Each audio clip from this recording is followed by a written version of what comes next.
Kottayam medical college രക്തബാങ്കിന്റെ നേതൃത്വത്തിൽ ലോക രക്തദാതാക്കളുടെ ദിനാഘോഷം സംഘടിപ്പിച്ചു. ഇതിന്റെ ഭാഗമായി സന്നദ്ധ രക്തദാന ക്യാമ്പും ജീവധാര പോർട്ടൽ കോട്ടയം ജില്ലാ ഉദ്ഘാടനവും നടന്നു. മനുഷ്യത്വത്തിന്റെ ഒരു തുള്ളി രക്തം ദാനം ചെയ്യുക, ജീവൻ രക്ഷിക്കുക എന്നതാണ് ഈ വർഷം ലോകാരോഗ്യ സംഘടന മുന്നോട്ട് വെച്ച സന്ദേശം. Medical college blood transfusion department മേധാവി ഡോക്ടർ ചിത്ര ജെയിംസ് യോഗത്തിൽ സ്വാഗതം പറഞ്ഞു. Medical college superintendent doctor T G Thomas Jacob ഉദ്ഘാടനം ചെയ്തു. Medical college principal doctor Varghese P Punnoose Jeevadhara portal ഉദ്ഘാടനം ചെയ്ത് സംസാരിച്ചു.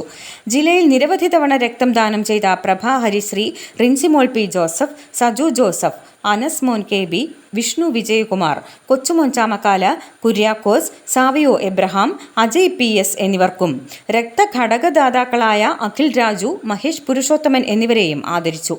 മനുഷ്യത്വത്തിന്റെ ഒരു തുള്ളി രക്തം ദാനം ചെയ്യുക, ജീവൻ രക്ഷിക്കുക എന്ന പ്രമേയത്തെ ആസ്പദമാക്കി നടത്തിയ പോസ്റ്റർ ഡിസൈൻ മത്സരത്തിൽ ഹന്ന സൂസൻ ബിനു 1-ാം സ്ഥാനവും, രോഹിത് സി ജോസഫ് 2-ാം സ്ഥാനവും, ഫർസീൻ മുബാഷിർ 3-ാം സ്ഥാനവും നേടി.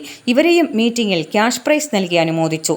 Assistant professor doctor Jyothis P, doctor Anjana Mohan, doctor Mili S, കൗൺസിലർമാരായ Anoop P J, Praveen P Raj, scientific officer Sreekala T S എന്നിവർ പങ്കെടുത്തു.